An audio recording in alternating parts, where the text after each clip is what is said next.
Shabbat Shalom, everybody. This is Rabbi Shmuel, Rabbi Stephen, or Rashbi. So I like to refer to myself, Rabbi Shmuel ben Yehoshua.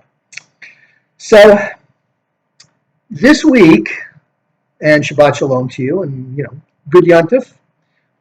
This is Shabbat Shuvah, that Sabbath between Rosh Hashanah and Yom Kippur. And Shabbat Shuvah, the Shuvah part, means return. So not only are we observing Shabbat, but we're thinking in terms of the days of awe, that period between Rosh Hashanah and Yom Kippur when we are taking stock of ourselves. And interestingly enough, in Parashat Vayelech, Moses is taking stock of himself. And he's taking stock of Israel, the Israelites. So, isn't it interesting, first of all, that these last few portions of the Torah are a lot shorter than some of the other portions? Now, it's not like God sat there and said, okay, here's the Torah, and this portion is this, and this portion is this many verses, etc., etc. It was actually a man-made device, and it was divided up. And this particular portion, Vayelech, like Nitzavim, the triennial reading is the same as the full reading. Now, yes, this is a leap year, and there are some portions like Nitzavim and Vayelech that are typically doubled up when it's not a leap year. So it makes for fairly short portions. Why are the portions so small? Well, consider that nothing happens in the Torah by chance. Now, yes, this is not a divine device. This is really a man-made device. It has been said that the idea of the chapters and which verse ends, etc., because if you look in the Torah, there's no punctuation. The only thing you see are spaces, at certain points. They are different paragraphs, and there are 4 lines between each book of the Torah. Other than that, who knows, right? So the Masoretes got together, these anonymous sages that put the vowels, the nikud marks, the cantillations in there, the punctuation. And then there were other people, some of them not Jewish, that actually divided up the Torah and the Tanakh into chapters to make it easier to read. Okay? So why are these particular portions a lot shorter than your average portion? Well, think of it this way. And again, this is kind of my take on it. I don't know, maybe some, the nice thing about Judaism is that each sage, and I'm reluctant to call myself a sage, I've studied Torah a lot, and I like to think I've gleaned stuff over the years. But consider the fact that they're short because there's so much information in there that it needs to be short so you can focus on it. Now you might be saying, well, wait a minute. What about some of the portions which are chock full of mitzvot? Like Kedoshim, for example, Acharei Mot. Those 2 portions are typically together when it's not a leap year, but there's a whole lot of commandments in those 2. Why not divide them up more? Well, because we need to focus on what's going on here. And this is the last day of Moses' life in Vayelech when you go. And Moses is telling them, he's being very specific. He's saying, on the one hand, you are a stiff-necked people. I know, God knows what you're going to do. Right now, you're dependent on God's mercy. You're out here in the wilderness, you're facing battle, and what's that saying? There are no atheists in foxholes. People are looking to God, to Hashem, for support. Hashem led us out of Egypt, kept that generation in the wilderness for 39, 40 years, and that way the older generation, the slave generation, that didn't have the wherewithal, the integrity, the backbone, however you want to look at it, the experience, maybe they were just victims of their circumstances, but they were not emotionally or mentally fit to fight the battle, to settle and conquer the land, to conquer and settle the land. That had to fall to the next generation that knew not slavery. So these people, they still have, most of them have seen, actually all of them have seen the miracles, right? In the desert or in the wilderness, they've seen the manna, they've seen the wells, they've been sheltered, etc., etc. So they know that God is with them. So they are going to take the land, they're going to conquer the land, and they're going to settle it. And after a number of generations, and you know what they say, an apple doesn't fall far from the tree.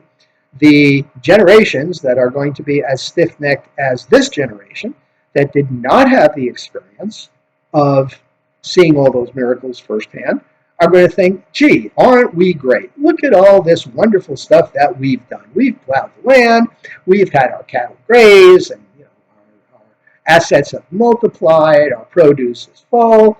Aren't we great? Hey, what is that pagan tribe doing over there? It looks interesting. Let's check it out. No, they've been warned. Their ancestors have been warned. It was written down in this Torah, in this book, Torah, God's teaching. And guess what? We are going to read this during Sukkot. And in the 7th year, the Shemitah year, when you're not working at all because, well, you're working a little bit. You're going out to the field and you're taking what you need to live on. That's it. Because the land is getting a rest. It's being maybe replowed, not replowed, but it's allowed to be replenished. The minerals are allowed to be replenished and it's allowed to lay fallow. And since you're not working, this is the year when you're going to hear the Torah read. The king is going to read it. And this way you will be reminded that no, you don't explore other religions. You made a covenant. Your ancestors made a covenant. Every male that's born makes a covenant with the circumcision. That's your commitment to Torah. So don't do it. In fact, why are these people hanging around in your land anyway? God said get rid of them. You know, don't be tempted. You're a stiff-necked people. And let's face it, being Jewish is not easy.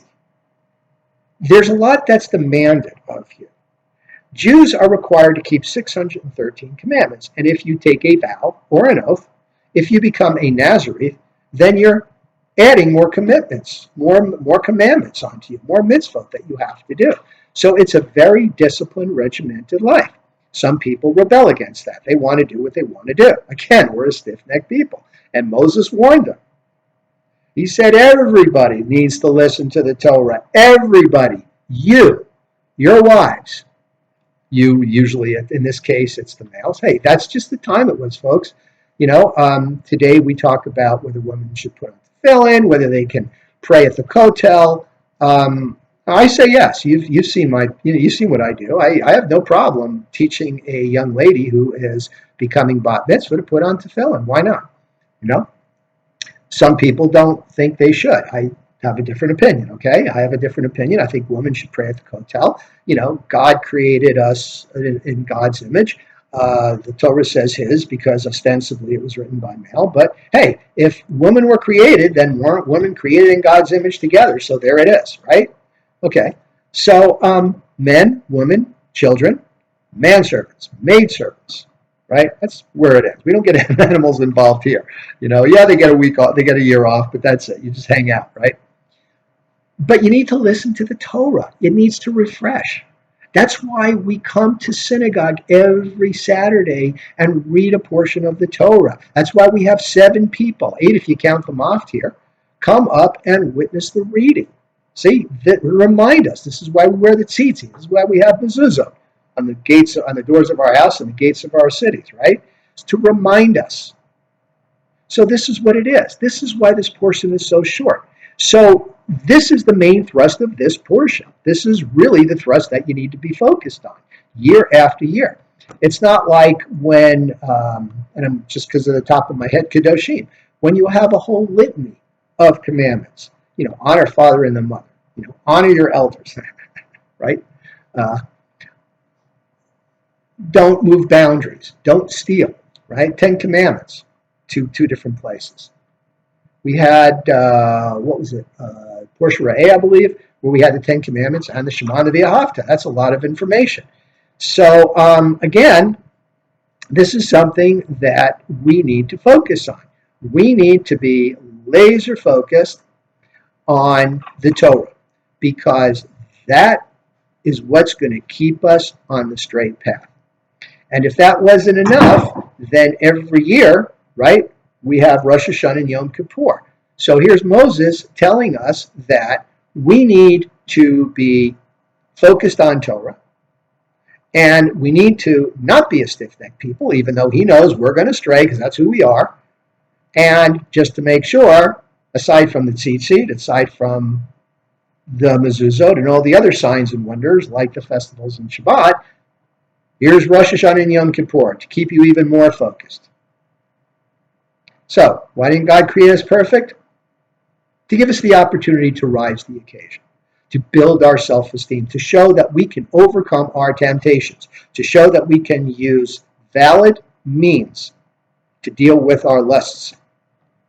So remember that. All right, Shabbat Shalom. Look forward to seeing you in services. I want to thank the people that kept the faith last week when the Rebbetzin and I were out celebrating the wedding of my niece. And I'm back with you. We're going to have a great high holidays. Looking forward to it. We're going to have fun. Yes, we are. We're going to get people involved. So looking forward to it. Shabbat Shalom, and we'll see you in services.